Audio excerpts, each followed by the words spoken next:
A billionaire walked into his mansion expecting silence. What he found instead made him freeze.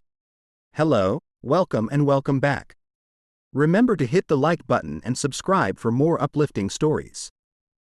Now sit tight, relax, and enjoy.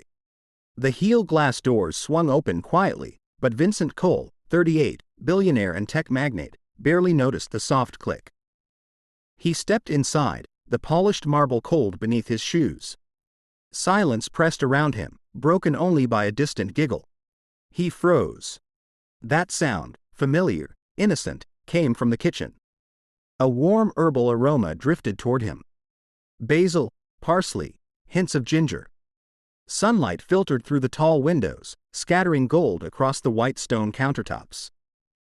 And there, at the heart of it all, was a massive silver pot, gleaming and pristine. Around its base were vegetables arranged like a display in a cooking show. Bright red tomatoes, yellow squash, sprigs of green herbs. But inside the pot, splashed a laughing half-naked baby boy. Michael, his son, barely a year old, curls damp from water, pink cheeks glowing, chubby fingers splashing gleefully in the shallow bath of herbs. Beside him stood Bridget, the only person who had cared for him since Amelia passed. A woman in her mid-30s, her uniform crisp in black and white with ruffled sleeves and a matching headband. Her hands cupped Michael carefully, keeping him steady, but her wide eyes betrayed sheer panic as she spotted Vincent frozen at the doorway.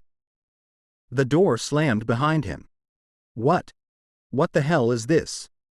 Vincent's voice cut through the quiet. Bridget flinched. Sir, wait. Are you insane?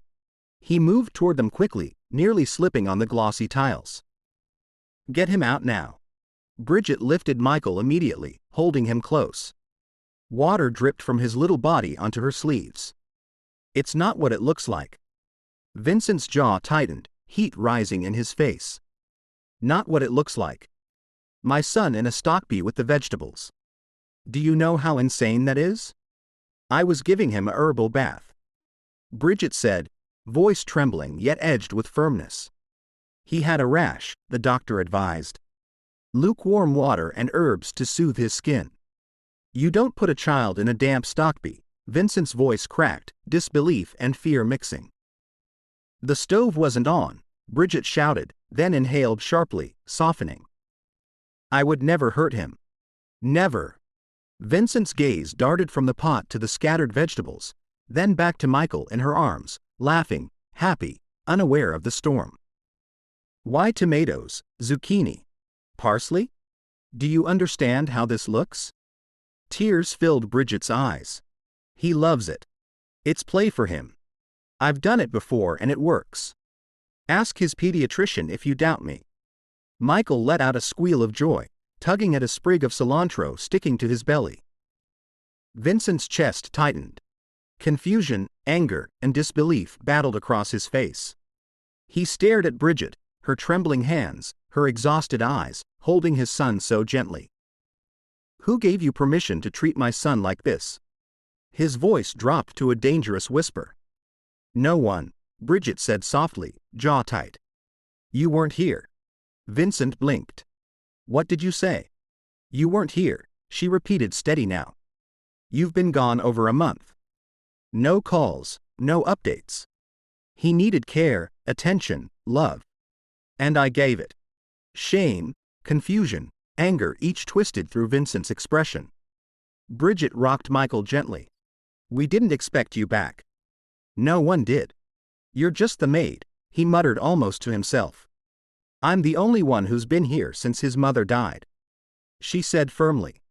Don't reduce what I've done to a job title.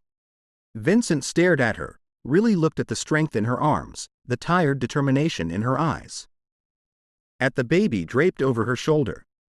The absurdity of what he saw, a child in a pot, flew away under the weight of truth. He stepped back. I need a minute. Bridget whispered under her breath. What was that? Nothing, sir, she said. He stormed out, muttering something about needing air. Bridget remained, holding Michael close. Her knees weakened. Tears slid down her cheeks. She looked at the scattered vegetables, then at the baby resting against her chest. "You couldn't wait until nap time, huh?" she whispered, brushing damp curls from his forehead. Michelle sighed contentedly, eyes fluttering closed. Vincent sank into the leather armchair in the lounge, head in his hands.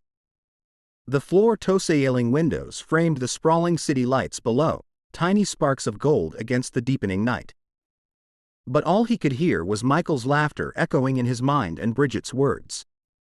"You weren't here." The house was silent now, yet the weight of absence pressed down. He had left for London under the guise of work, telling himself the company needed him, that a few weeks wouldn't matter. He convinced himself money could replace presence, but reality had a voice louder than wealth, the sound of his son's absence, the quiet nights, the missed milestones. A soft creak announced Bridget's return. She entered carrying Michael, now dressed in a cozy onesie, fingers in his mouth. Eyes half closed in sleep. "I put him down for a nap," she said calmly. Vincent lifted his gaze slowly. He nodded, still unsure, still shaken. A long silence stretched between them, heavy and delicate. "I'm not going to report you," Vincent said finally, voice low. Bridget raised a brow. "I wasn't waiting for that." "I was angry," he admitted, voice tight. "I noticed," she replied quietly. He ran a hand through his hair. "You have to understand how that looked." "I do," Bridget said. "But you need to understand something. Too. That child cries for you at night. Every car stopping outside, every phone ring, he reaches for you. He misses you." Vincent turned his face away, swallowing the lump forming in his throat. Bridget's voice softened yet firmed. "2 days after the funeral, you left him in my care. No instructions, no goodbye, just your credit card on the table. You abandoned him." I didn't know how to face him," he whispered. "Not without Amelia. I didn't know how to hold him without feeling like I'd drop him." Bridget's gaze softened, but she did not relent. "She was my friend, too," she said, voice barely trembling. "And yet, I showed up every day. I was here for him when no one else was." Vincent's shoulders slumped. "You're right," he admitted. "I ran. I told myself work needed me, but really, I was running from the fear of seeing him without her. I thought money could buy time by presence. I was wrong." Bridget crossed her arms. "Then, stop hiding. He needs his father. Not a ghost, not a card, not a promise he can't feel. He needs you." Vincent walked toward the tall window, staring out at the trimmed hedges and glittering city beyond. His reflection looked small and fragile against the urban glow. "I thought having wealth meant I could buy moments, forgiveness, everything. But today, seeing him laugh, safe, even in that ridiculous bath, I realized I've missed everything that truly matters." He turned, eyes wet. "How do I fix it?" Bridget stepped closer. "You don't fix babies, Vincent. You show up, that's all." He nodded slowly. "I want to try. I mean it. Can we start again? For Michael? For him?" Bridget studied him, eyes narrowing briefly, then turned toward the hallway. "Come. He'll wake soon, and when he does, he'll be looking for someone." Vincent followed her into the softly lit nursery. A faint lullaby drifted from the baby monitor, and the room smelled faintly of lavender and freshly folded laundry. Michael stirred in his crib, fingers in his mouth, eyes fluttering sleepily. Vincent hesitated. Can I pick him up?" Bridget gave a small nod. "Support his head. Take it slow."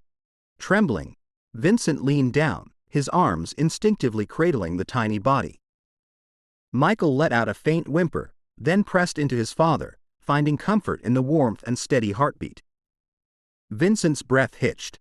He adjusted, careful, watching every flutter of eyelids, every tiny sigh. He closed his eyes, letting the weight of the moment sink in. Bridget stepped back, smiling faintly. "I forgot how small he really is." Vincent whispered. "Wait until he throws his spoon at your face," she said softly. He chuckled, a broken, joyful sound. tears sliding silently down his cheeks. "I'm sorry," he murmured to Michael. "For everything, for leaving, for being gone, for not seeing you." Michael nestled closer, peaceful now, trusting. Bridget moved to leave, but Vincent's voice stopped her. "Bridget?" She turned, eyes cautious. "Thank you for staying, for loving him when I couldn't. For showing up when I didn't." She nodded once. "I didn't do it for you," she said quietly. "I know," Vincent said, voice trembling. "And that's why it means so much." For the first time, Vincent wasn't the billionaire, the absentee, the man hiding behind boardrooms and flights. He was just a father holding his son, learning how to be present, how to love, how to return. Bridget lingered in the doorway, watching them. The city lights glittered outside, but inside all that mattered was Michael, safe in Vincent's arms. And perhaps, just perhaps, this was enough of a beginning. The night settled softly over the mansion. Michael sighed in his father's arms, finally asleep. Vincent held him closer, eyes wet, heart full, knowing he would never let absence define him again. If you enjoyed this story, don't forget to give it a like and subscribe for more inspiring and emotional journeys. Tell us in the comments where you're watching from. We treasured every message from you. Until we return, stay kind, stay hopeful, and stay with us.